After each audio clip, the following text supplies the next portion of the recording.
ప్రియ బిడ్లారా, పవిత్ర గ్రంథంలో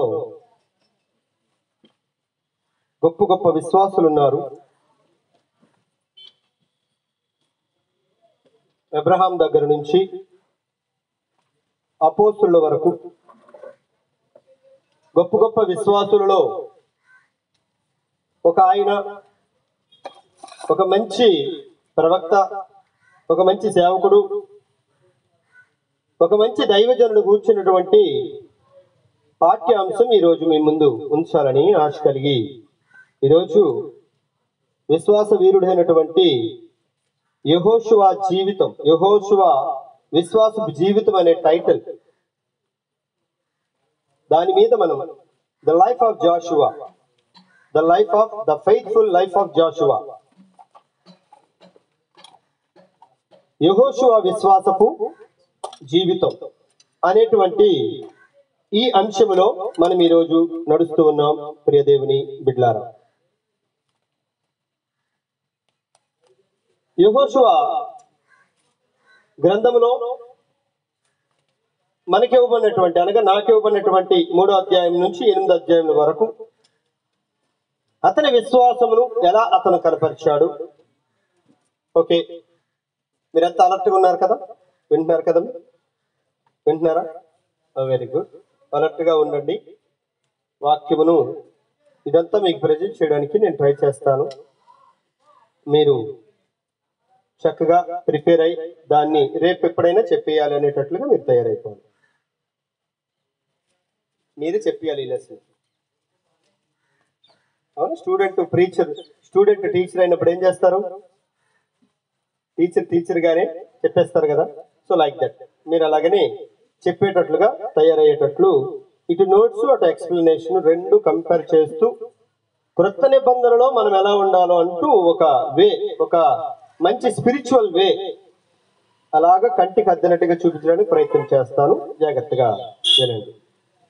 and 3 to 8 versus నాకు ఇవ్వబడినటువంటి కంటెంట్ 3వ అధ్యాయం నుంచి 8వ అధ్యాయం వరకు జాషువా, యెహోషువ గ్రంథము నుంచి 3వ అధ్యాయం నుంచి 8వ అధ్యాయం వరకు ఒక ప్యాకేజ్. ఆ ప్యాకేజ్ చాలా జాగ్రత్తగా మొట్టమొదటిగా విషయ సూచిక ఇండెక్స్ మీకు చెప్పేస్తాను.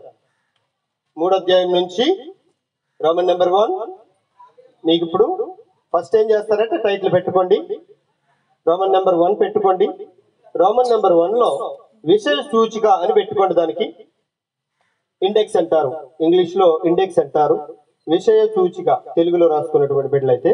అండ్ ఫస్ట్ వన్ ఏంటంటే 3వ అధ్యాయంలో ఉన్నటువంటి కంటెంట్, 3వ అధ్యాయంలో ఉన్నటువంటి సబ్జెక్ట్ ఏంటంటే ప్రయాణములో యొర్దానును దాటుట. ప్రయాణములో యొర్దానును దాటుట.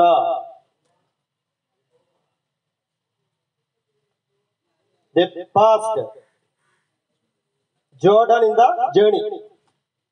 ప్రయాణములో యొర్దానును దాటుట. 4వ అధ్యాయంలో ఉన్న కంటెంట్, 4వ అధ్యాయంలో ఉన్నటువంటి కంప్లీట్ సబ్జెక్ట్ ఏంటంటే సాక్ష్యముగా రాళ్లను కుప్పగా వేయుట.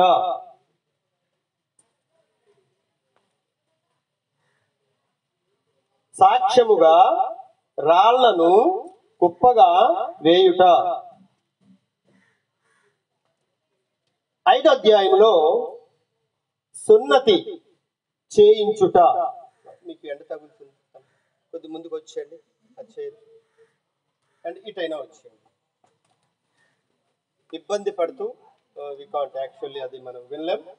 So try to make you safe first, then we can easily concentrate in the lesson.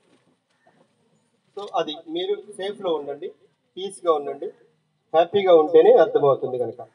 So 5th chapter లో సున్నతి చేయించుట. అండ్ 6th వన్ ఎరుకో ప్రాకారములు కూలుట. 6వ అధ్యాయంలో ఉన్నది ఏంటండి? ఎరుకో పట్టణ ప్రాకారములు కూలుట. రైట్. 7వ అధ్యాయము ఆకాను యొక్క పాపము వచ్చిన శిక్ష. ఆకాను చేసిన పాపము, వచ్చిన శిక్ష. 8వ అధ్యాయము హాయి పట్టణమును నిర్మూలించుట. హాయి పట్టణమును, the destroyed the city of Ai. హాయి పట్టణమును నిర్మూలించుట. ఈ కంటెంట్ ఈ 3 అధ్యాయంలో, ఈ 3rd, 4th, 5th, 6th and 7th, 8th ఈ చాప్టర్స్ లో ఈ కంటెంట్ ఉంటుంది. మొత్తం మీరు చదివినప్పుడంతా ప్యాకేజ్ అంతా అలాగే ఉంటుంది. సబ్జెక్ట్ లోకి వెళ్తే మాత్రం చాలా బాగుంటుంది. ఇలా ఈజీగా అయిపోయింది కదా. ఇండెక్స్ లో మనము 8 చాప్టర్స్ అంటే 3, 4, 5, 6, 7 and 8 అంటే 6 చాప్టర్స్ లో 6 పాయింట్స్ లో చెప్పేసాం. బట్ మంచి సబ్జెక్ట్ ఉంది ఇందులో. మీరు చాలా జాగ్రత్తగా మనము వినడానికి ప్రయత్నించేద్దాం. రోమన్ నెంబర్ 2, యెహోషువ యొక్క విశ్వాసపు జీవితం. మన సబ్జెక్టే అది కదా, మన టైటిల్ అది కనుక మీకు ఇండెక్స్ చెప్పబడినటువంటిది మాట చెప్పేసి ఈ 8 అధ్యాయంలో ఉన్నటువంటి యెహోషువ యొక్క విశ్వాసపు జీవితం ఎంత వండర్ఫుల్ గా ఉందో మనం చూస్తున్నాం. రోమన్ నెంబర్ 2, యెహోషువ యొక్క విశ్వాసపు జీవితం. ఓకే, మీ అందరికీ నేను ఒక మాట అడిగిన తర్వాత మనం లెసన్లోకి వెళ్దాం. మీ విశ్వాస జీవితానికి బలపరిచింది ఎవరు? మీ విశ్వాస జీవితాన్ని ప్రోత్సహించింది ఎవరు? మీ విశ్వాస జీవితంలోనికి రప్పించింది ఎవరు? టకటకమని మీరు చెప్పారు. లెసన్లోకి అప్పుడు వెళ్దాం. అమ్మ నువ్వు చెప్పండి. తప్పని చెప్పాలి, కూర్చొని చెప్పండి ఇలాగెలాగంటే టైం వేస్ట్ అవుద్ది కనుక ఒక్క మాటలో చెప్పాలి. నవ్వడము అవే వద్దు, నాటే జోక్ కనుక నవ్వద్దు, ఏమి లేదు. Just one answer. మా మమ్మీ నాకు విశ్వాసం తీసుకొచ్చారు, మా డాడీ, మా ప్రీచర్ గారు, సువార్త, సంథింగ్. మీరు ఏ విధంగా అయితే ఆ విధంగా. మిమ్మల్ని ధైర్యపరిచింది ఎవరు? మిమ్మల్ని బలపరిచింది ఎవరు? అసలు మిమ్మల్ని బైబిల్ పట్టుకునేటట్లుగా చేసింది ఎవరు? సీరియస్ వస్తుంది కదా లెసన్, చాలా బాగుంటుంది. అమ్మ చెప్పండి. సేవకులు, దైవజనులు. ఓకే అమ్మ, డాడీ, వెరీ గుడ్.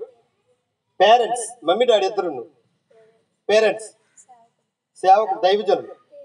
పేరెంట్స్, సేవకులు, సేవకులే. Preacher come parents. అమ్మను నువ్వు పేరెంట్స్.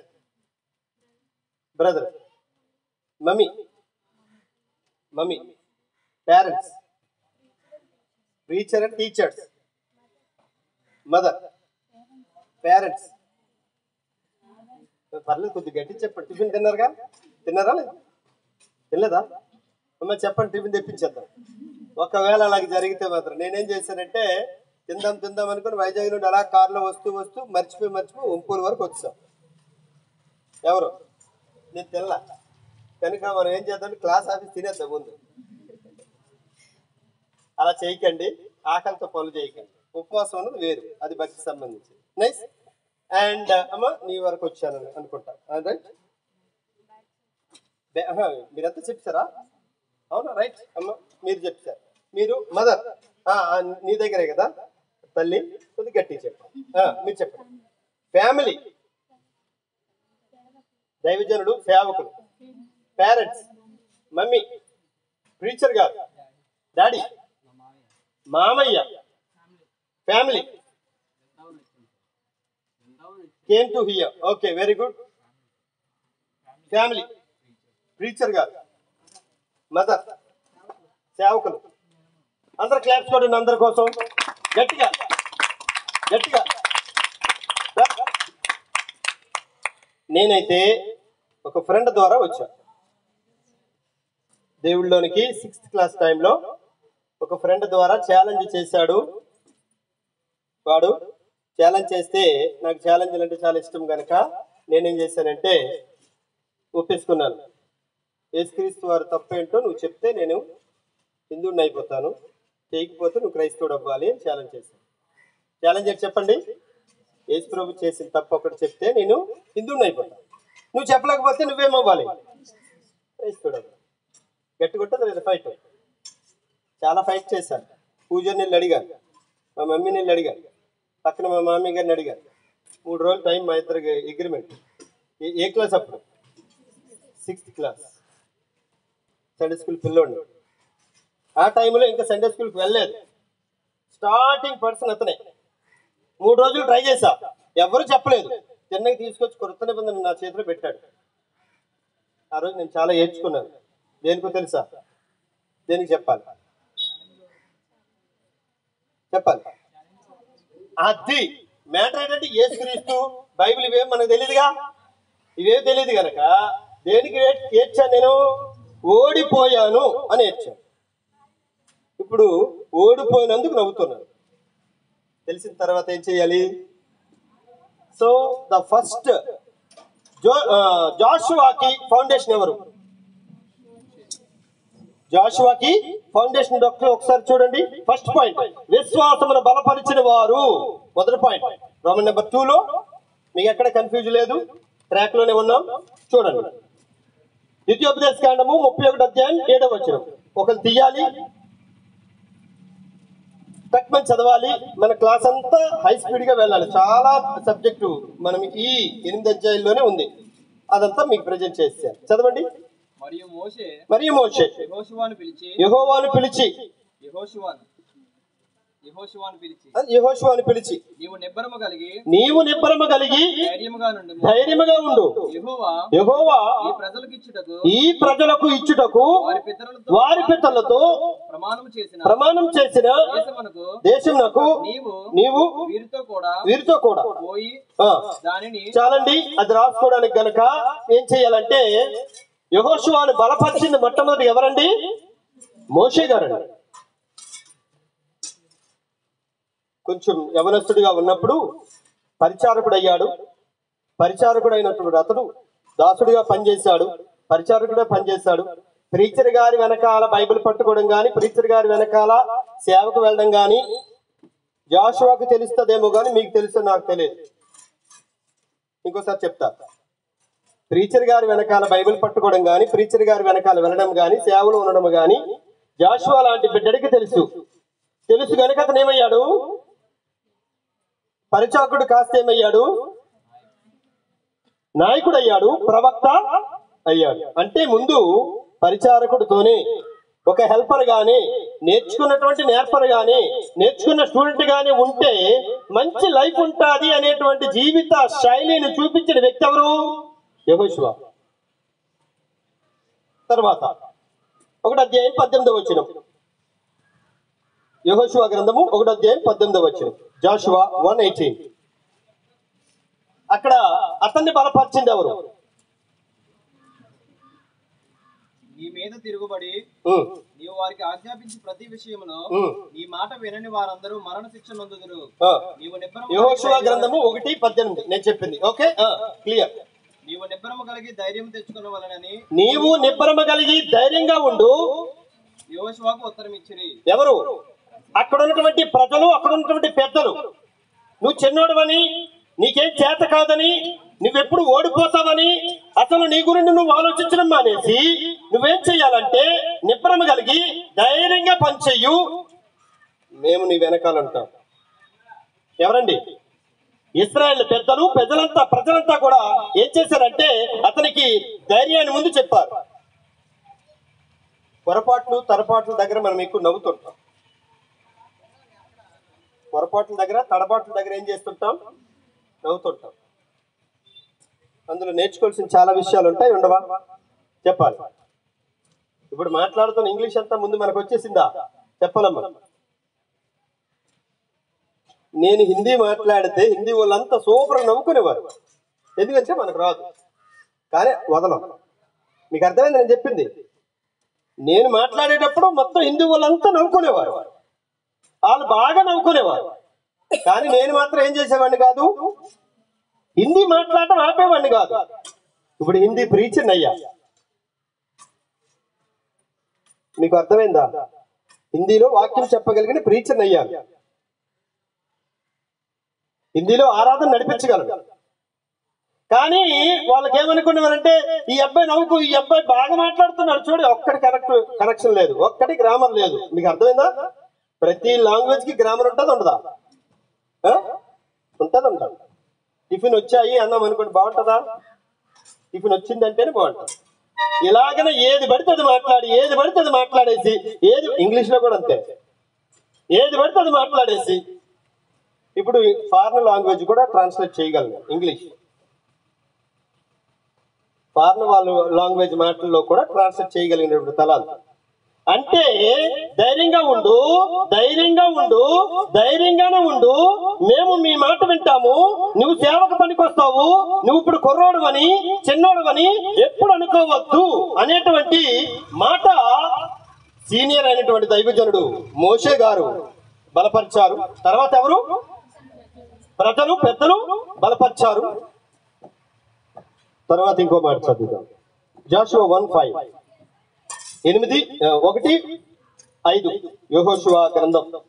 నీ బ్రతుకు దినములన్నిటిను ఏ మనుషులను నీ ఎదుట నిలవలేక ఉండును, నేను మోషేకు తోడై ఉండినట్లు నీకును తోడై ఉండును. అంటే కంటిన్యూ చేస్తే నిన్ను విడువను ఎడబాయను. దేవుని మాటను కంప్లీట్ గా నమ్మాడు ఎవరు? యెహోషువ. బిడ్లారా, నిన్ను విడువను ఎడబాయను. దాని మాట కొరకు పవిత్ర గ్రంథం అంతా మీరు ఒకసారి చెక్ చేస్తే, తల్లి తన బిడ్డను విడిచునా మరచునా వారైనను చెప్పాలి, వారైనను మరుగుదురేమో గాని మరచునేమో గాని, నేను నిన్ను అమ్మ విడిచిపెట్టినా నాన్న విడిచిపెట్టినా, తండ్రి ఒక్కసారి ప్రామిస్ నీకు గాని చేస్తే, మీ ఇంటికి నీ జీవితానికి ఒక యవనస్తురాలుగా ఒక యవన బిడ్డగా దేవుడు నీకంటూ ప్రామిస్ చేస్తే ఆయన ఫెయిల్యూర్ అవ్వడం.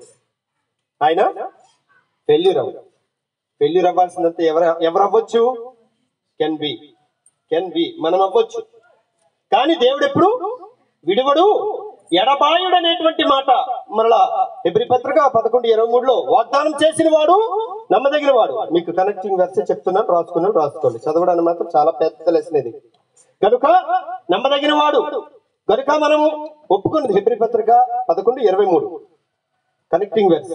విడువను ఎడబాయునన్న దానికి దేవుడు నమ్మదగిన వాడు. దేవుడు ఎప్పుడు మాట తప్పడు. కనుక ప్రియ దేవుని బిడ్డలారా, మొట్టమొదటిగా యెహోషువ లాగా మన జీవితం సమర్పణ కలిగిన జీవితమై ఉండాలి. ఎవరి కాలంలో ముందు సమర్పించుకోవాలి. దేనికి? సేవకు. ఇక్కడ మీ అందరికీ నేను ఒక ప్రశ్న వేస్తున్నాను. సేవకు సమర్పించుకున్న వాళ్ళు ఎవరున్నారో చేయొద్దండి. ఇక్కడ ఒకళ్ళు చూసి ఒకళ్ళు చేయొద్దు. Only I'm questioning you only single, then raise your hand. సేవకు సమర్పించుకున్న వాళ్ళు ఇక్కడ ఎవరున్నారు? 2 ఉన్నారని చెప్పుకొచ్చారు. Very good. వారి నిమిత్తం మనం ముందు క్లాప్స్ కొడదాం. క్లాప్స్ కొడండి. మీకు నేను చెప్పిన దాన్ని బట్టి ఇంకా మీకు అర్థం అవ్వాలంటే, క్లారిటీ రావాలంటే, సేవకి సమర్పించుకోవడము అంటే జాబ్ మానేసి సేవకు ఉండడము, లేకపోతే ఇంట్లో పని మానేసి సేవకు ఉండడం, వ్యవసాయం మానేసి సేవకు ఉండడం కాదు. చర్చిలో ఏ పని దొరికితే ఆ పని చెయ్యడమే సమర్పించుకోవడం. ఇప్పుడు చేయొద్దు. ప్రీచర్ అవ్వడమే సేవ అనేది అది మీనింగ్ కాదు. ప్రీచర్ గారు అవ్వడమే సేవ అనేది మీనింగ్ కాదు. ఎవరు దేవునికి సమర్పించుకున్నారు? ఇప్పుడు చేతులెత్తండి. ఇందాక 2, ఇప్పుడు 10. అంటే అర్థం అవ్వాలి ముందు. దేవుని యొక్క సేవ ఏంటో, పరిచర్య ఏంటో అర్థం అయితే మనకి కంప్లీట్ వెర్షన్ మనకి తెలుస్తుంది. గనుక దేవుడు ఏమంటున్నాడంటే, జాషువా మీ గురువు గారు చనిపోయారు. ఎవరండి? మోషే గారు ఏమైపోయారు? చనిపోయారు. నువ్వేమైపోయావు? ఇప్పుడు ఒంటరివాడు అయిపోయావు. నువ్వు ఒంటరివాడు అయిపోయావని, లేకపోతే నీకెవరు లేరని నువ్వెప్పుడు అధైర్యపడకున్నా, నువ్వు ఒక్క పని చెయ్యు. నేను నీకు ఒక మాట చెప్తాను, నిబ్బరముగా ఉండు, నిన్ను విడువను ఎడబాయను. ఇంకొక మాట చెప్పాలంటే, నీ ముందు ఏ మనుష్యుడు నిలవబడనేరడు. అంటే నీ 4 వైపులా నేనున్నాను. బిడ్లారా, అమ్మ నాన్న వాగ్దానాలు మనకు మంచివి కాదు. భార్య వాగ్దానం మంచిది కాదు. భర్త వాగ్దానం మంచిది కాదు. టీచర్స్ అండ్ ఈవెన్ ప్రిన్సిపల్స్ వాగ్దానం మంచిది కాదు. దేవుని వాగ్దానం మంచిది. గనుక కంప్లీట్ గా నమ్మితే దేవుణ్ణి మనం నమ్మడం ది బెస్ట్ వే. కనుక ఇంకొక మనం సబ్జెక్ట్ లోకి వెళ్ళిపోదాం. ఒకసారి అదొక మాట చదివిన తర్వాత రెండో మాట ఏంటంటే పరిశుద్ధాత్మ నడిపింపు యెహోషువ పొందుకున్నాడు. రెండో పాయింట్ ఏంటి? పరిశుద్ధాత్మని యొక్క నడిపింపు యెహోషువ పొందుకొనెను. నంబర్స్ 27:18. సంఖ్యాకాండము 27వ అధ్యాయము 18వ వచనం. సంఖ్యాకాండము 27:18. ఒకసారి చదవండి. 27:18. ఒక్కరు తీయడానికి ఉండండి, వాళ్ళే చదవడానికి ట్రై చేయండి. అందుకు యెహోవా యెహోషువ ఆత్మను పొంది ఉన్నాడు. దేవుని బిడ్డలారా, మన లైఫ్ లో ఏంటంటే మనల్ని నడిపిస్తున్న ట్రెండ్ ఏంటి? ఇప్పుడు మిమ్మల్ని నడిపిస్తుంది ఎవరు? కొంతమందిని సెల్ ఫోన్ నడిపిస్తుందా లేదా? పిచ్చోళ్ళు అయిపోతున్నారు. కొంతమందిని గేమ్స్ నడిపిస్తున్నారు, వాళ్ళు ఇంకా పెద్ద పిచ్చోళ్ళు అయిపోతారు. ఇంకా కొంతమందిని స్టడీస్ నడిపిస్తున్నాయి. స్టడీస్ తప్పని నేను అనట్లేదు. కొంతమందికి జాబ్స్, కొంతమంది డబ్బు, కొంతమంది అయితే ఏకంగా అందరినీ నడిపిస్తుంది డబ్బు. మనల్ని నడిపించాల్సింది ఎవరండి? పరిశుద్ధాత్ముడు. ఎవరిని? మీరు ట్రైన్లో వెళ్ళినా, బస్సులో వెళ్ళినా, వ్యాన్లో వెళ్ళినా, నడిచి వెళ్ళినా, బండి మీద వెళ్ళినా, ఎక్కడికి వెళ్ళినా నీతో పరిశుద్ధాత్ముడు రాగలిగినటువంటి భక్తి నీకు ఉండాలి. ఆత్మను పొందిన పిల్లలమై ఉండాలి. ఇక్కడ బాప్తిజం పొందిన వాళ్ళంతా చేయొచ్చండి. బాప్తిజం పొందిన పిల్లలంతా వెరీ గుడ్. కనుక పరిశుద్ధాత్మను పొందినటువంటి బిడ్డలుగా, పరిశుద్ధాత్మ వరము పొందిన బిడ్డలుగా మనల్ని నడిపించేది డబ్బు అయితే, ఏదో ఒక రోజు డబ్బు నరకానికి తీసుకెళ్ళిందా లేదా? ధనవంతుణ్ణి చెప్పాలి. తీసుకెళ్ళిందా లేదా? తీసుకెళ్ళింది. ఉద్యోగం అంటూ డబ్బు పిచ్చి పట్టినటువంటి బిలాము ఏమైపోయాడు? భయంకరమైనటువంటి పరిస్థితికి వెళ్ళాడు. గనక మీకు దిక్చూచి ఏమై ఉండాలంటే పరిశుద్ధాత్ముడే నీకు అన్ని దారులు చూపించగలిగినట్లుగా యెహోషువ ఎలాగైతే ఉన్నాడో యవ్వన కాలంలో అమ్మాయి ఇంకొకటి ఉండిపోయింది. అమ్మాయిలు అబ్బాయిలు నడిపించేటువంటి స్థితిలో ఉంది నేటి ప్రపంచం. అమ్మాయి చెప్తే అబ్బాయి వెళ్ళడం, అబ్బాయి చెప్తే అమ్మాయి వెళ్ళడం. వీళ్ళకేదో పేరు, అది కరెక్ట్ అయిన పేరు కాదు కానీ, కరెక్ట్ కాదు కానీ పని చెప్పాల్సి వస్తుంది. ఏంటదంట? ప్రేమికులు. ఏంటిది? మీకు ఎందుకు చెప్తున్నానంటే, అమ్మాయి నడిపిస్తుంది, అబ్బాయి నడిపిస్తుంది అంటే, ఆహాబుని వాళ్ళ వైఫ్ ఎక్కడికి నడిపించింది? నరకానికి. కనుక ఇవి సాధ్యమైనంత వరకు నీ లైఫ్ లోకి రాకుండా చూసుకో. యాకోబు లైఫ్ ఎంత భయంకరమైనది అయిపోయిందో తెలుసా? ప్రేమలో పడి భయంకరమైనటువంటి పరిస్థితుల్లోకి వెళ్ళిపోయాడు. నేను ఆటోలో ఒక don't disturb me, my heart is broken అని రాసుకున్నాడు. ఏంటది? ఎవరు బ్రోక్ చేశారు? ఎవరు కొట్టారు చెప్పాలమ్మా? హ్యామర్ ఎట్టి శాన పెట్టి ఎవరు కొట్టారు? మనకు తెలీదా? గట్టి కొట్టింది ఎవరో పిచ్చిపిల్ల. అవునా? కొట్టేటప్పటికి ఏమయ్యాడు? బ్రేక్ అయిపోయిందట. ఏమైపోయింది? బ్రేక్. ప్రెజెంట్ బ్రోకెన్ అంటే అర్థం ఏంటి? ముక్కలు అయిపోయింది, మళ్ళీ అతకడానికి వీలు ఉండదు అని అర్థం. పాస్ట్ టెన్స్ అది. అంతేనా? ప్లీజ్, ప్రేమించడానికి నీకు దేవుడు ఉన్నాడు, ప్రేమించడానికి అమ్మ నాన్న ఉన్నారు, ప్రేమించడానికి సంఘం ఉంది, ప్రేమించడానికి ప్రీచర్ గారు ఉన్నారు, ప్రేమించడానికి సంఘంలో ఉన్న పేదోళ్ళు ఉన్నారు. సర్వనాశనం చేసే వాళ్ళ వైపు మనం వెళ్ళకూడదు. దెబ్బ తిన్నోళ్ళకి తెలుస్తుంది ఆ పని. దెబ్బ తినకపోతే చాలా హ్యాపీగా ఉంటాం. ప్లీజ్. దెన్ నెక్స్ట్ అండ్ తర్వాత మూడో పాయింట్ చదువుదాం. పరిశుద్ధాత్మ యొక్క నడిపింపు గలవాడు ఎవరు? యెహోషువ. మూడో పాయింట్ చూద్దాం. జరగబోయే అద్భుతమును ముందే నమ్మినటువంటి విశ్వాసి ఎవరండి? అదే పాయింట్. అది జరగబోయే అద్భుతమును ముందే నమ్మిన విశ్వాసి యెహోషువ. ఒకసారి చదవండి 3వ అధ్యాయము 5వ వచనం. యెహోషువ గ్రంథం 3వ అధ్యాయం 5వ వచనం.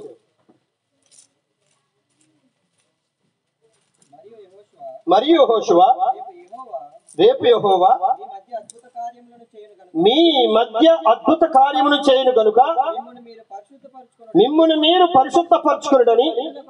అంటే ఏంటంటే యోర్దాను వెలకడ్డొచ్చింది. యోర్దాను నది నది అంటే ఎంత పొడవు, ఇంచుమించు ఎంత వెడల్పు ఉంటుంది? పొడవు అంటే మనం ఎక్కడి నుండి వస్తుంది కానీ పొడవు మనం కొలవలేం. వెడల్పు ఎంత ఉంటుంది? చాలా వెడల్పు ఉంటుంది. నది అంటే కేనల్ అంటే చాలా వెడల్పు ఉంటుంది. మన ఈస్ట్ గోదావరి మనం వెళ్ళినప్పుడు రాజమండ్రి బ్రిడ్జి దాటినప్పుడు కాలం ఎంత ఉంది? అది దాని నది అంట. అంతేనా? మనము చూడు పరిగెడతాను జంప్ చేస్తాను అనుకుని ఒక్కొక్కసారి కాలంలో అడుగెట్టేస్తాను, చూసారా? అటువంటి కాలం కాదండి అది. మనం చాలాసార్లు ట్రై చేస్తాం. ఏంటంటే నేను గెలుస్తానుగా కంగారా, నువ్వు ఉండి చూస్తానని చెప్పి మనం ఏం చేస్తాం? దర్రం వెళ్ళి చిన్నది స్లిప్ అయిపోయి ఏంటి ఆ కాలం కాదు. మీరు రాజమండ్రి వెళ్ళేటప్పుడు బ్రిడ్జ్ తగులుతా చూసారా? దాన్ని అంటారు యోర్దాను నది పాయలవ్వడము, ఆగడము అనేటువంటిది. యెహోషువ మన మధ్య దేవుడు ఒక అద్భుతం చేయుచున్నాడు. చేస్తాడా?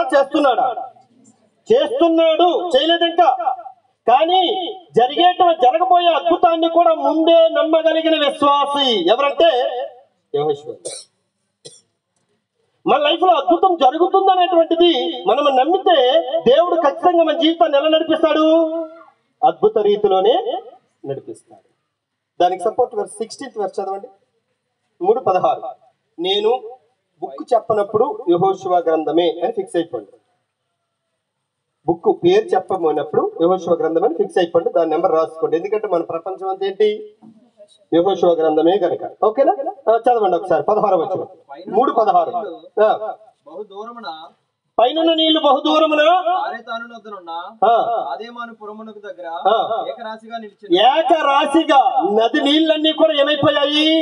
ఏకరాశిగా నిలిచిపోయాయి. అంటే ఏంటంటే నది ఆగిపోవడం అంటే చిన్న విషయం కాదు. సముద్రంలో స్నానం చేయాలని మనందరికి ఉంటుంది, ఉండదా? చెప్పాలమ్మా.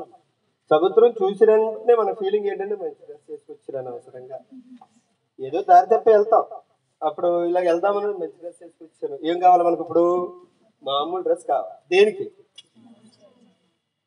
జలకన్య అయిపోదామని, జలపురుష్ అయిపోదామని ఏదో ప్లాన్ చేస్తాం, అవునా కదా? కానీ విషయం ఏంటంటే ఆ ఆలోచన వెంటనే మనం ఏం చేస్తాం? చెప్పాలి, ఆగు మూర్ఖురాలు అనం. మనమే టెక్నిక్ గా వెనక్కి వెళ్ళిపోతాం. దేనికి? అది జలరాశి. అదే రాశి జలకన్య అయిపోదాం అనుకోండి, కన్నీళ్ళు తప్ప కన్యకి ఏం మిగలం. మీకు అర్థమవుతుందా?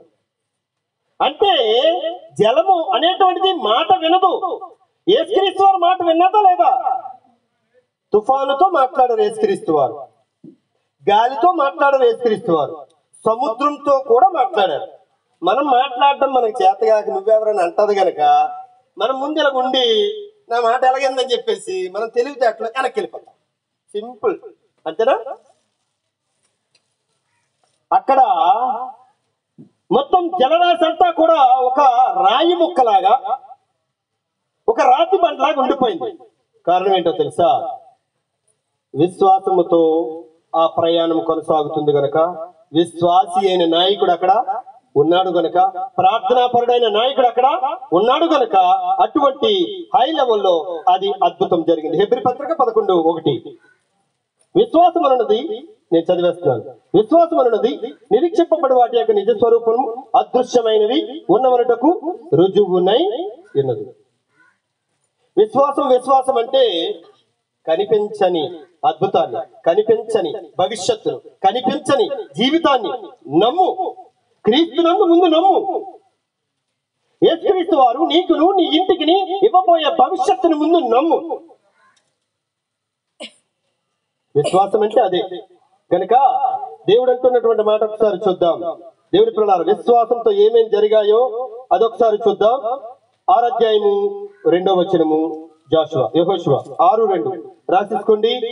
అక్కడ ఏమైందో చదవండి. అప్పుడు యెహోవా యెహోషువతో ఇట్లా, ఒకళ్ళు 20వ వచనం రెడీగా ఉండండి.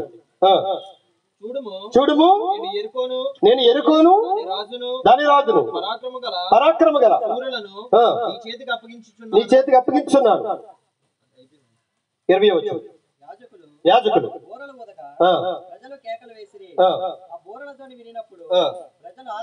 జరగబోయే అద్భుతాన్ని ముందే నమ్మాడు. నమ్మినటువంటి మాట నమ్మినట్టుగానే జరిగింది. అక్కడ గోడలన్నీ ఏమైపోయాయండి? కూలిపోయాయి. గోడలన్నీ కూలిపోయాయి. మనకి ఒకసారి మీకు చెప్తున్నాను, యెహోషువ మరలా మన వచనం. యెహోషువ మనకి దేవుడు ఇచ్చిన వాగ్దానం. యెహోషువని మనం చూస్తున్నాం, దేవుడు మనకిచ్చే వాగ్దానాన్ని కూడా చూస్తున్నాం. అందుకే న్యూ టెస్టిమెంట్ లోకి మీకు వెళుతూ చూపిస్తున్నాను. హెబ్రీ పత్రిక 11:1 అలా చూపిస్తూ ఒకసారి ఇంకో మాట చదవండి. మార్క్స్ వార్త 11:24 కనెక్టింగ్ వెర్సే, అంటే వేరే పాయింట్ కి వెళ్ళక మునుపు ఇవన్నీ రిలేటెడ్ వెర్సెస్. అందుచేత ప్రార్థన చేయనప్పుడు మీరు అడుగుతున్న వాటన్నిటన్ను పొందుకున్నామని ముందు నమ్మాలి. మనం ప్రేయర్ చేసే ముందు I got it, I received, I will be received, నేను ఖచ్చితంగా పొందుకుంటున్నాను అంటూ ప్రేయర్ చేయాలి. ఎలాగోలా ప్రేయర్ చేయకండి. దేవుడు మనకి ఇస్తున్నాడు, ఇచ్చేశాడు. చెప్పండి, ఇస్తున్నాడు, ఇచ్చేశాడు. అప్పుడే మోకరించి ప్రేయర్ చేయాలి. నమ్మకం లేని ప్రార్థనలు ఎప్పుడు మనం చేయకూడదు ప్రియ దేవుని బిడ్డలారా. అది విశ్వాసపు జీవితం అంటే. ఇంకొకటి 3వ అధ్యాయం 11వ వచనం చదువుదాం. యెహోషువ బుక్ చెప్పినప్పుడు యెహోషువని పక్కన రాసేసుకోండి. ఒకసారి మరలా ఎడిట్ వచ్చారు. యెహోషువ గ్రంథము 3:11 జీవము గల దేవుడు మీ మధ్య ఉన్నాడనియు ఆయన నిశ్చయముగా మర్చిపోకండి, జీవము గల దేవుడు మన మధ్య ఉన్నాడు. ఎవరండి? చనిపోయిన వాడు కాదు, మరణం లేనివాడు, జీవాధిపతి, సైన్యములకు అధిపతి, జీవాధిపతి అనే దేవుడు మన మధ్య ఉన్నాడని వాళ్ళందరికీ చెప్పాడు. చెప్పి మీరు భయపడకండి, ధైర్యంగా ఉండండి, జరగబోయే కార్యాన్ని కల్లారా చూడండి అంటూ దేవుని బిడ్డలందరినీ కూడా చక్కగా నడిపించాడు. యెషయా గ్రంథం 54:17 దాని కనెక్టింగ్ వర్స్ చదువుకోండి, రాయండి. యెషయా 54:17 యెహోషువ 5:1 చదువుతారా? 54:17 మీకు మర్చిపోకండి, మీకు విరోధముగా రూపింపబడిన ఏ ఆయుధము వర్ధిల్లదు. భక్తిలో ఉన్నటువంటి బిడ్డలందరికీ వాగ్దానం ఏంటంటే, నీకు విరోధులు ఎవరున్నా, నీకు నీచంగా ఎవరైనా చూసినా దేవుడు నిన్ను గెలిపిస్తాడే గాని వాళ్ళని కానే కాదు. మర్చిపోకండి ప్రియ దేవుని బిడ్డలారా. యెహోషువ 5:1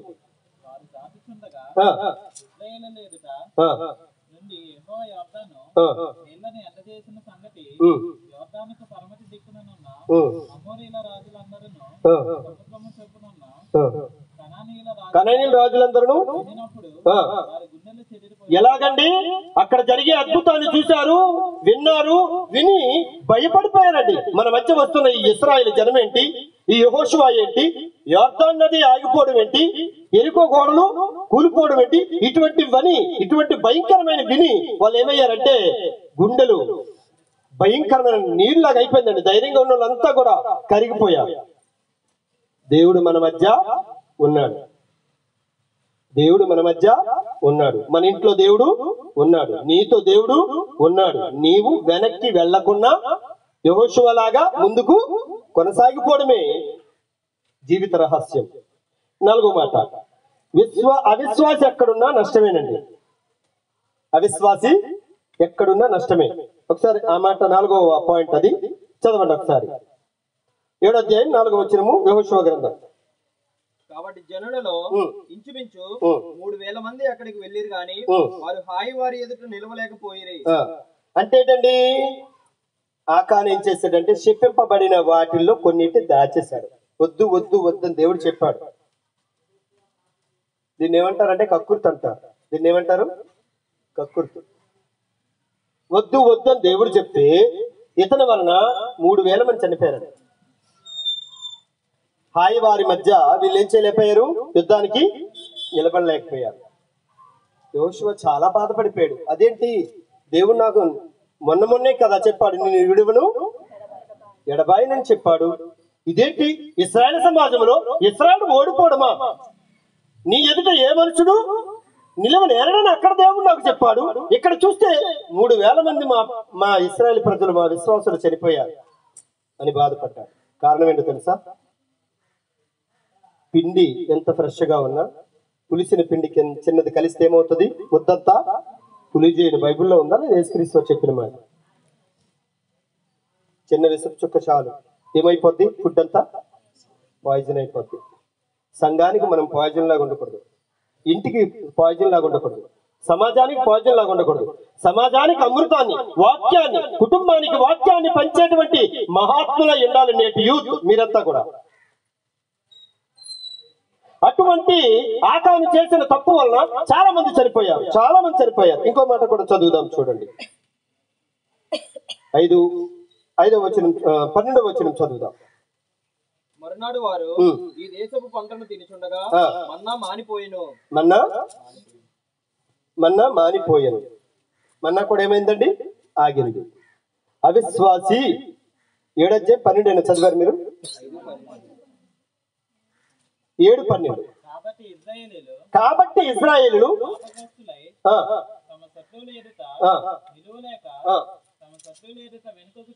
అది కారణం ఏంటి తెలుసా? జరిగిన తప్పు ఎప్పుడైనా బయటపడుతుంది.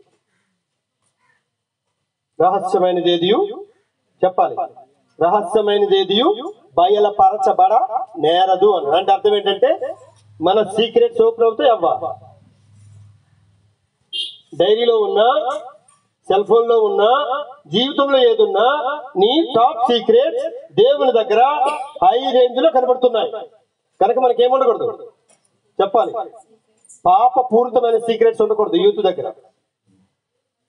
నీ సీక్రెట్స్ బయటపడిపోయిన తర్వాత చాలా భయంకరమైన పరిస్థితి వెళ్ళిపోతావు.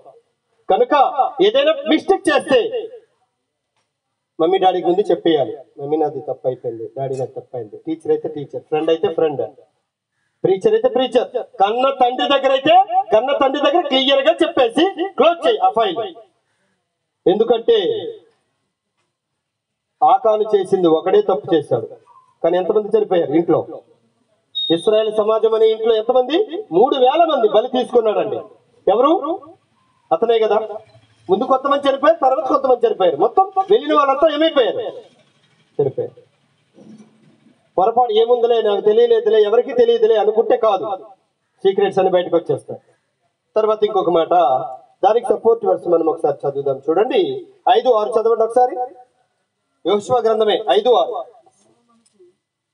యెహోవా మనకు ఏ దేశమును ఇచ్చేదనని వారి పితరులతో ప్రమాణము చేసెను, పాలు తేనెలు ప్రవహించు ఆ దేశమును తాను వారికి చూపింపని యెహోవా ప్రమాణము చేసి ఉండెను గనుక ఐగుప్తులో నుండి వచ్చిన ఆ యోధులందరూ యెహోవా మాట వినకపోయినందున వారు నశించే వరకు ఇశ్రాయేలీయులు 40 సంవత్సరములు అరణ్యములో సంచరించి. ఈ వచనాన్ని అర్థం చేసుకుంటే ఈజిప్ట్ నుండి కనాను దేశానికి ప్రయాణం ఎంత? గట్టిగంటే 40 డేస్ అండి. ఎన్ని రోజులు? 40 డేస్. 40 డేస్ లో కనాను దేశం ఇచ్చేయాలి దేవుడు. కానీ ఎన్ని సంవత్సరాలు తిప్పాడు? 40. అందరు చెప్పాలి, ఎందుకు తిప్పాడు? ఫిల్టర్ చేయాలిగా. తొట్టి గ్యాంగ్ అంతా తీసుకెళ్ళిపోతే ఎలాగవుద్ది? చెత్తలందరినీ తీసుకెళ్ళిపోతే ఎలాగవుద్ది? ఎక్కడికి? జస్ట్ కనానికి. మరి పరలోకానికి ఎలాగెళ్ళాలి మనం? మీకు అర్థమవుతుందా? కనాను దేశం ఇవ్వడానికి దేవుడు ఎన్ని సంవత్సరాలు తిప్పాడు? 40 సంవత్సరాలు తిప్పాడు. పరలోకం తీసుకెళ్ళడానికి మనకి ఇంక ఎన్ని చెరువు నీళ్ళు తాగాలి మనం? ఈజీ వెళ్ళిపోతాం అనుకుంటున్నారు కదా మీరు. ఎవరైనా అటువంటి ఈజీ ప్రాసెస్ ఏం లేదు, ఈజీ ప్రాసెస్ లేదు. ఒక ఆయన అన్నాడు, ఏమండి మీరు చర్చికి రండి అని అంటే, నేను రాను, ఇదా నాకు అనుకో నువ్వే వేసి, మరి మీరు పరలోకం రారా, నీకు కొంగు పట్టుకుని నెలకొలాగా వచ్చేస్తానులే. ఎక్కడికి? ఆ అవకాశాలు ఉంటే మనం అంది ఏమవుతాం చెప్పాలి. కొంగు పట్టుకుని వెళ్ళిపోవడమే. ఎవరి దగ్గరికి? అసలు మ్యాటర్ ఏంటంటే కొంగు ఉండదు అక్కడ. ఆత్మ కొంగు ఏంటి? బొంగు కాకపోతే మీకు అర్థమైందా? ఆత్మ కొంగు ఏంటండి? కొంగు పట్టుకుని వెళ్ళిపోతావా? ఎక్కడికి? పరలోకం ఈజీయా కాదు. భార్య చేసిన పుణ్యమేమో భర్తకి, భర్తకి చేసిన పుణ్యం భార్యకి, అమ్మ నాన్న చర్చికి వెళ్ళిపోతే కొడుకుకి పుణ్యం. దేవుడు అందుకు అన్నాడు, ఎవరి నిమ్మకాయ తింటే వాళ్ళ పళ్ళే చెప్పాలి. అంతేనా? నోరొరొచ్చు కానీ మన పుల్లు పులిసిపోతాయా? చింతపండు అన్నంటే మనం ఏమవుతాం? జనరల్గా చెప్పాలి అన్నారు అనుకోండి, జనరల్గా కొలాయి ఊరుతుంది ఊరదు ఇక్కడ, కానీ పళ్ళు ఊరుతాయి, పళ్ళు పులుస్తాయా? నువ్వు ఇమేజినేషన్ చింతపండు అంతేనా? ఇమేజినేషన్ లోకి వెళ్తేనే నోట్లోకి మళ్ళీ ఏమొస్తుంది? జలం వస్తుంది. అవునా కదా? ఊట ఏంటది? పళ్ళు మాత్రం పొలం.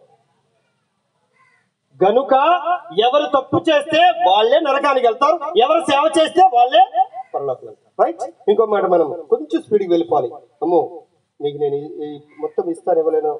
ఒకసారి ఎగ్జాంపుల్ చూద్దాం. ఎక్సోడస్ 16:20, నిర్గమకాండం 16:20 రాసేసుకోండి, చెప్పేస్తాను, చదవకండి ప్లీజ్, టైం లేదు.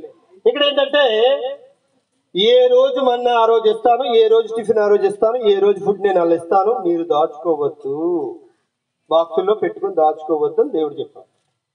కొంతమంది కక్కుర్తులు ఏం చేశారు, దేవుడు రేపిస్తాడు ఎవడు అసలు అడ్రస్ మర్చిపోతాడు ఆయన. ఎవరు?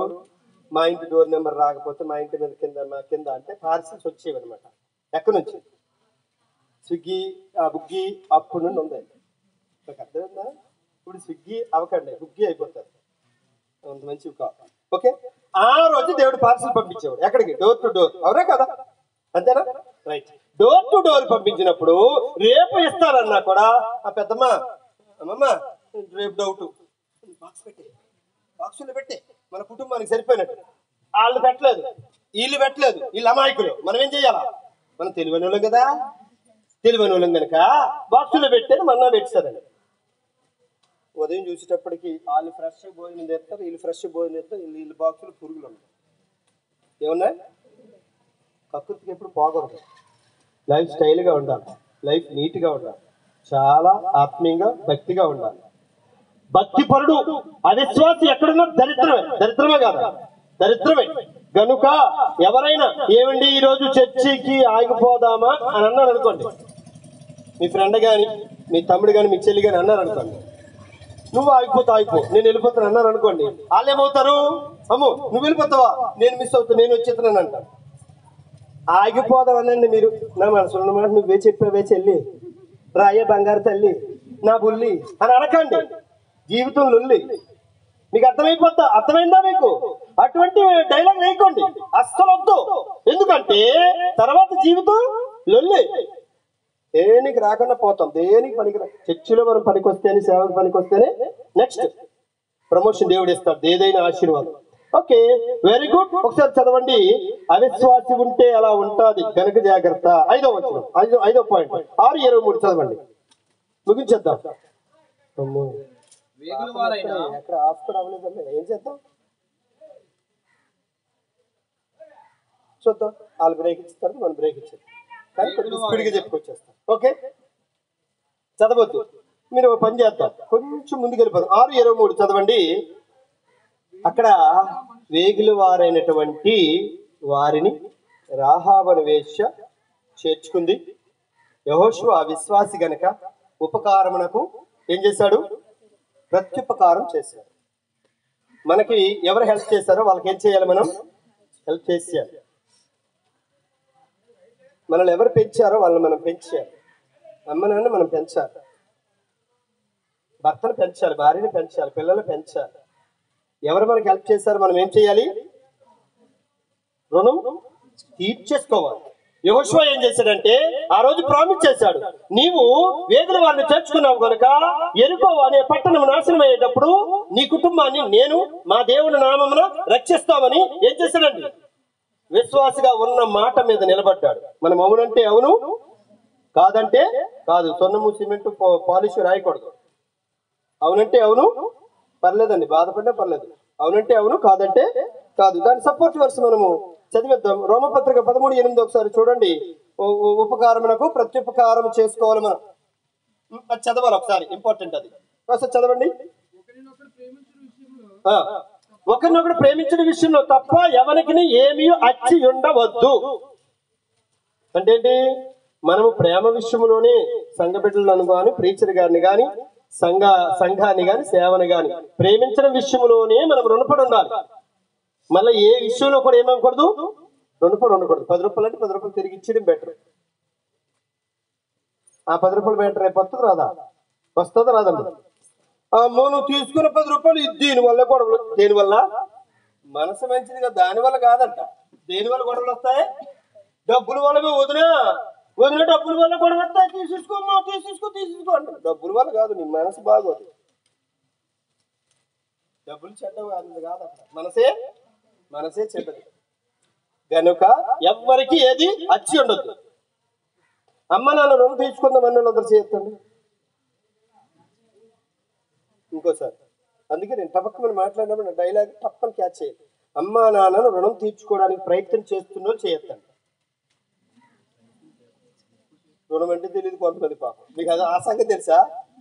అమ్మా బాక్స్ పెట్టావా, అమ్మా బట్టలు చూసావా, అమ్మా బ్యాగ్ చూసావా, అన్నీ వచ్చి వరకు. అసలు అమ్మ కన్నీళ్లు కానీ నాన్న బాధ కానీ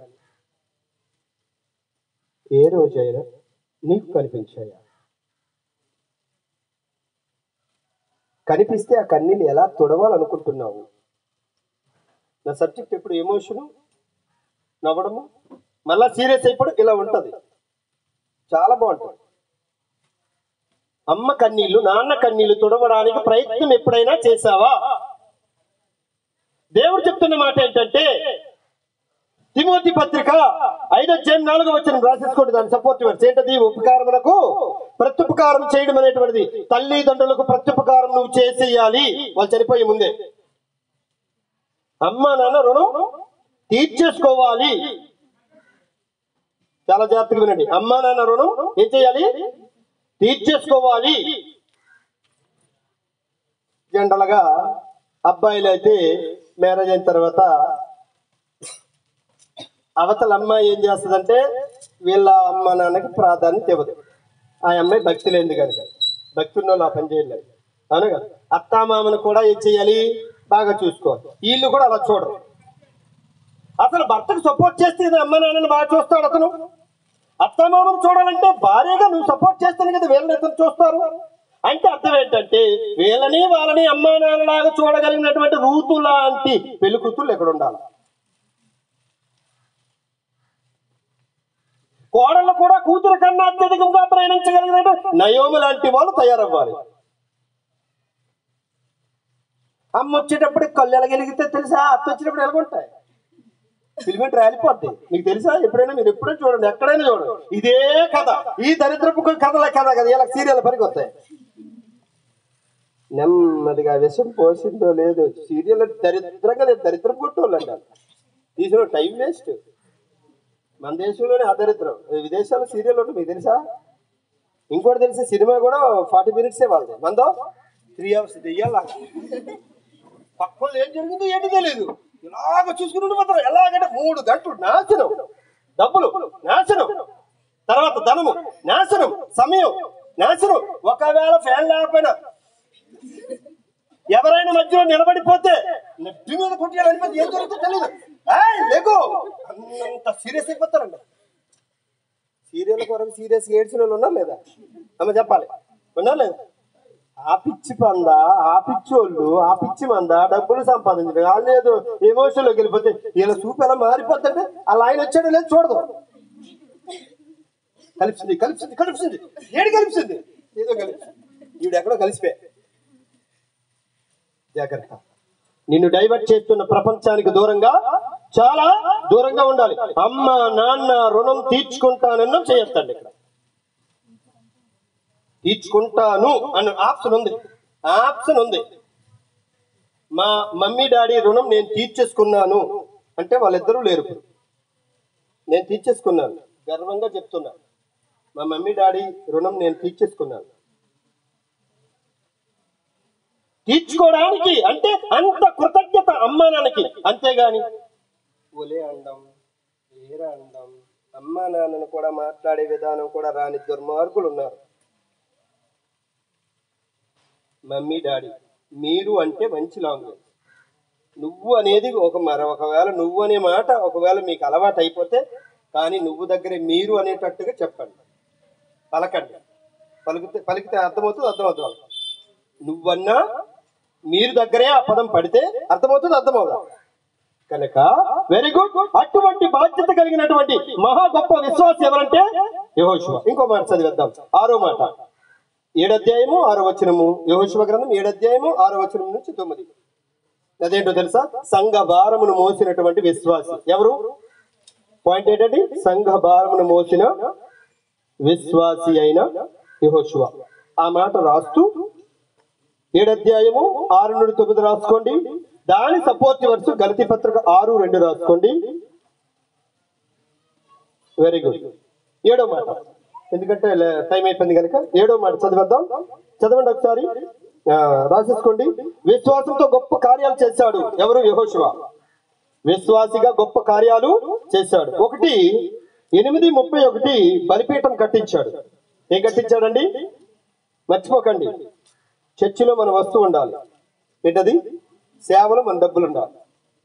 ఒకసారి చెప్పాలి, చర్చిలో మనం ఇచ్చిన వస్తువు ఉండాలి. ఏమిచ్చారు? మీకు అర్థమై ఉంటుంది నేను చెప్పింది. మనము చనిపోయే ముందు మన లైఫ్ లో మన వస్తువు చర్చిలో ఉండాలి. దేవుని సమర్పించే వస్తువు అది పెద్దదై ఉండాలి. దేవుని దేవాలయమును ఇక్కడ బలిపీఠమును కట్టాడు ఎవరండి? యెహోషువ. రెండోది ఏంటో తెలుసా? అతని విశ్వాస జీవితంలో చేసిన గొప్ప కార్యం ఏంటో తెలుసా? అతడు జనులందరికీ ధర్మశాస్త్రం అంతా చాలా కాలం అయిపోయిందండి. 400 సంవత్సరాలు ఎక్కడున్నారు? ఈజిప్ట్ లో ఉన్నారు. చాలా కాలం తర్వాత ఆ ఓల్డ్ టెస్టమెంట్ ని ఓపెన్ చేసే నాదుడే లేడు. యెహోషువ వచ్చిన తర్వాత ఏం చేశాడు? యెహోషువ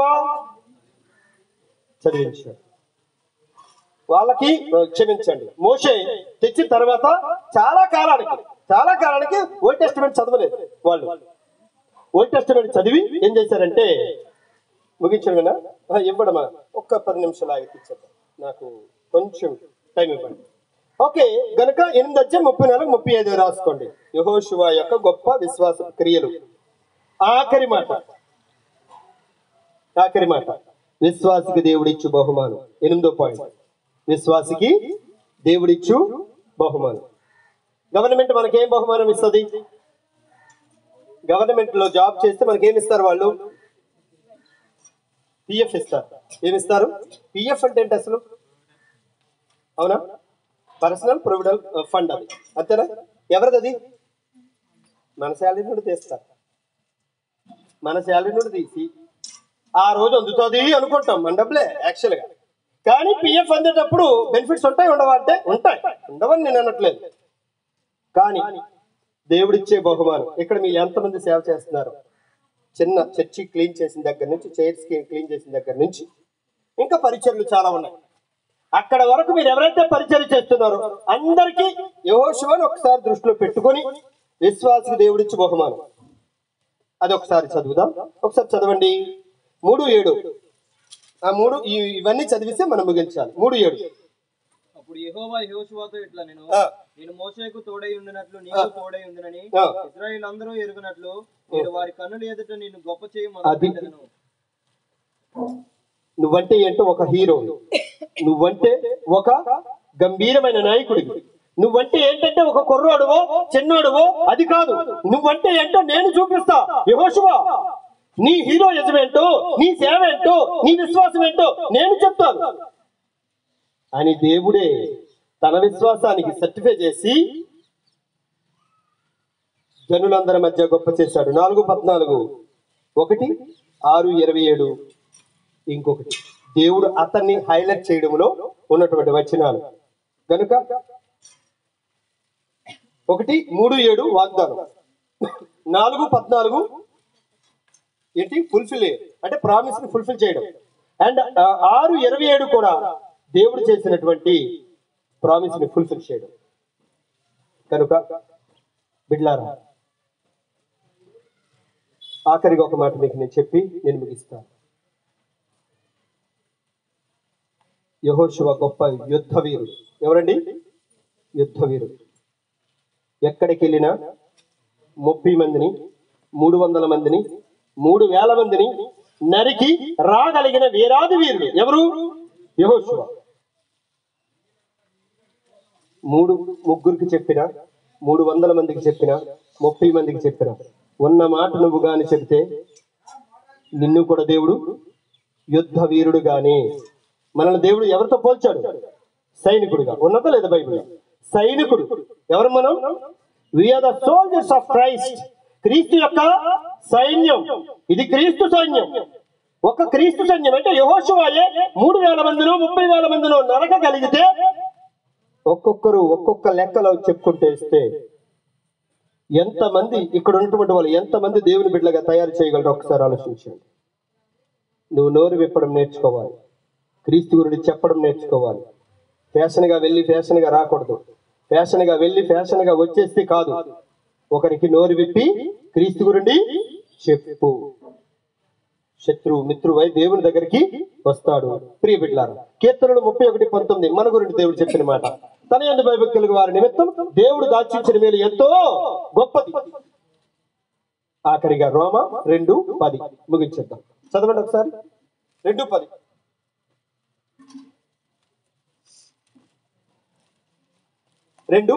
సత్క్రియ చేయు ప్రతివానికి మొదట యూదునికి గ్రీసు దేశస్థునికి మహిమయు ఘనతయు సమాధానమును.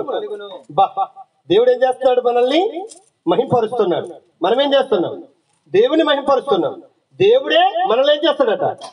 విశ్వాసి అయిన ప్రతి బిడ్డ ఘనపరచబడాలి, మహింపరచబడాలి, అందరి ఎదుట పొగడబడాలి. మన ఇంట్లో గాని, మన వీధిలో గాని, మన చర్చిలో గాని మనకి తిట్లు కాదు. ఏం రావాలి? మహిమ, ఘనత, మంచి పేరు రావాలి. అది దేవుడు మనకి చేసిన వాగ్దానం. యెహోషువను గనపరిచాడా లేదా? దేవుడు గనపరిచాడు. మహింపరిచాడా లేదా? మహింపరిచాడు. ఇశ్రాయేలు మధ్య ఎటువంటి నాయకుడు అతను గొప్పగా తయారయ్యాడు. మీకు ఒక మాట చెప్తాను, ముగిస్తాను. బైబిల్లో ఎక్కడ మీరు చూడండి యెహోషువ గురించి మాట ముందు మోషే పరిచారకుడు అని ఉంటుంది. యెహోషువ గురించి మాట్లాడే ముందు మోషే పరిచారకుడు అని ఉంటుంది.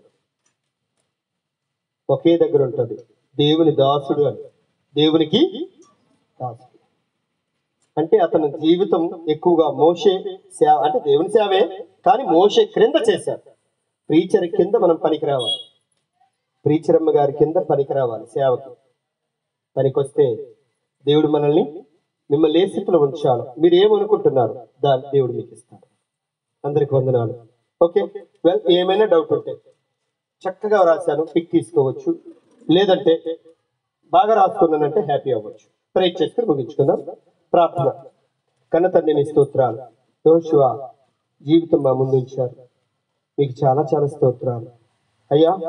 బలహీనతలు, దౌర్భాగ్యము, అవిశ్వాసము ఇక్కడ ఎవరికైనా ఉంటే తీసివేసి బలవంతులైన యోధులుగా, బలవంతులైన యవనులుగా, సంఘానికి స్తంభాలుగా నీ బిడ్డలు నిలబెట్టమని, సేవకులు దీవించమని, మమ్మల్ని అందరూ దీవించమని క్రీస్తు వారి నామమున ప్రార్థిస్తున్నాము తండ్రి. ఆమేన్. అందరికి వందనాలు. God bless you all. Next ఆగండి, మీకు బిస్కెట్స్ వస్తాయి,